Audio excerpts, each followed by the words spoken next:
Brought to you by Atlas Winch and Hoist Services Limited. Heavy lifting and pulling solutions. This afternoon we're at Hartreemill, home of Biggar Rugby Club, for the Scottish Hydroelectric Premier Division 2 clash against Selkirk, the final league match of the season, and the one which will decide which of these two sides will play Premier 1 rugby next season. Yes, it's all about promotion this afternoon, and up the road at Burnbrae, well, West are in the mix as well. So two of the three sides will go up, and at Hartreemill, well, it was all Selkirk in the first few minutes. And from the scrum, Scott Tomlinson making inroads into the Biggar defence and winning the penalty. Ian Herd.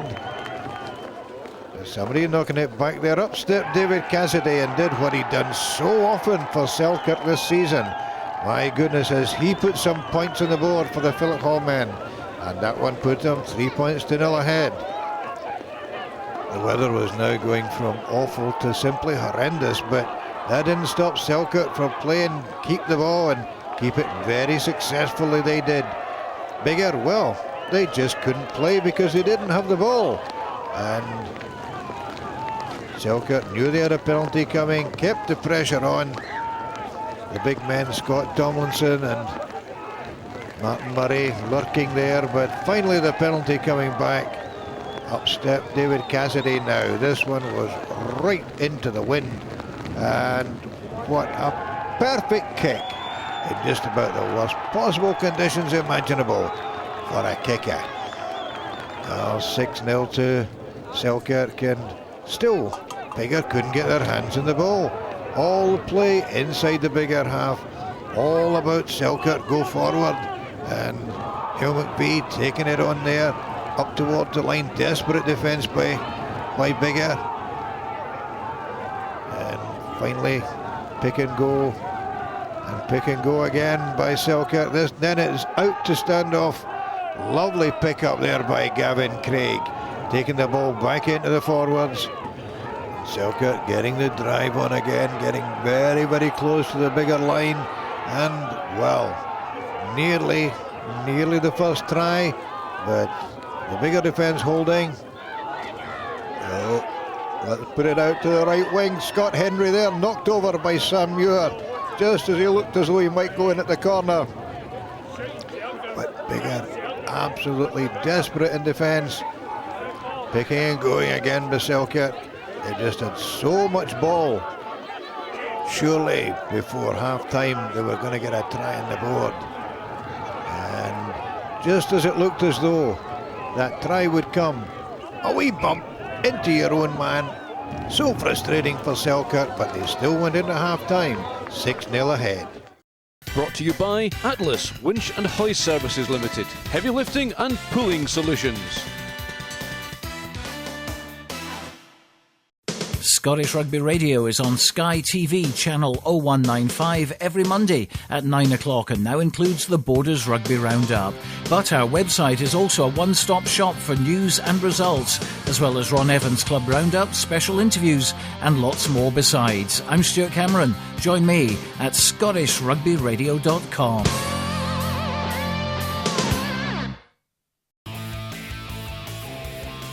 Kukri Sports, a sportswear revolution.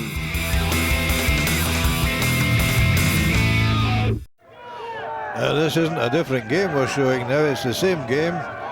They've only changed their strips. Mind you, the pattern didn't change. It was all Selkirk, now in the white for about 5 minutes. Again, taking play to Biggar, holding on to the ball, giving away nothing. Scott Tomlinson again, driving in there. Martin Murray, Ian Walling, the big men lending their weight on a day where weight was a decided advantage. And it showed again, forcing Biggar into giving away the penalty, and that was a cracker of a kick. Because in those conditions, you wouldn't expect David Cassidy to have slotted 3 out of 4, but he had.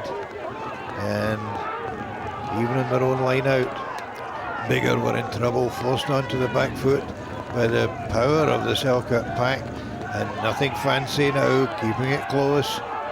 Well, it wasn't a day for fancy rugby, that's for sure.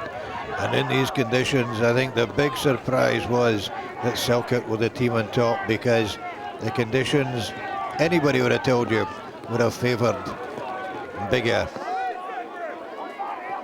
But playing the percentage game and playing it with patience, just opening the game up that wee bit when they had to. And again, coming in from the sides of Ian Herd. And this was well, he wasn't going to miss that, was he?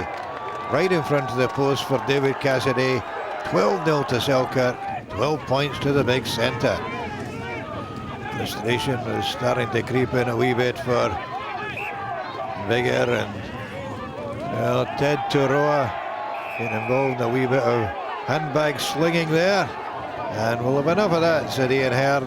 Let's have a penalty. Thanks very much, said David Cassidy. And well, that was 5 out of 6, and just look at the conditions that he's managed to do that in. But finally, Biggar got some pace on the ball, and it was centre Junior Sifa shooting away through that gap in midfield. Oh, how they'd love to have got that sort of go forward in the first half.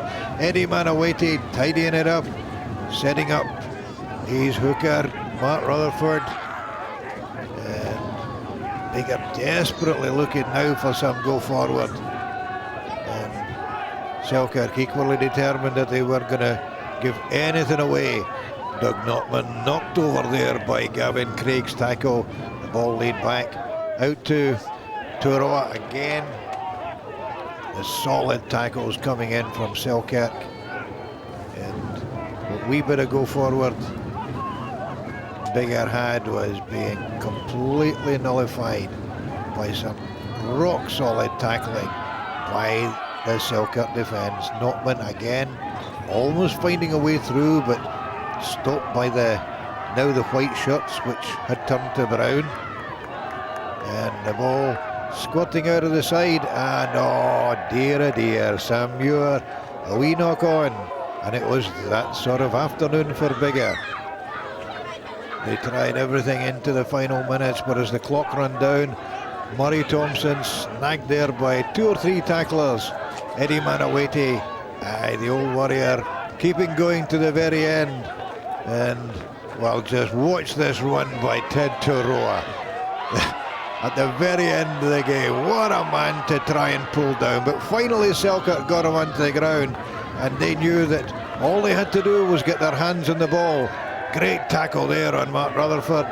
And, well, was it going to be a turnover? No, again, Manawati is the man who tidied it up for Biggar. And Stuart Kubra thumping through there. But by now, Biggar knew it was really all in vain. Selkirk, well, they knew they were very close to the last play of the game, and when the ball was worked out wide and it went loose onto the ground, all it needed was a hack into touch. That was it, game over. Premier Division 1, here we come. You can see how much it means to the Philip Hall men. They are absolutely thrilled, and rightly so. Great performance today. I mean, very humbling experience watching the lads give you that kind of commitment as a coach. And I was, as I say, we were humble watching that. And we didn't get the championship, but we won the most games, 19 out of 22. And the champions have got 18 out of 22, and we lose it on bonus points. But I mean, it never was the objective, promotion or championship this year. So I mean, it was just an unbelievable rush this season. So Selkirk will join West in Premier 1 next season. You've got to feel a bit sorry for Biggar. They were there to the very, very end, and it took a great performance by the men from Philip Haw to win that game by 15 points to 0 and win promotion. This is Ron Evans for Scottish Rugby Television at Hartreemill. Brought to you by Atlas Winch and Hoist Services Limited. Heavy lifting and pulling solutions.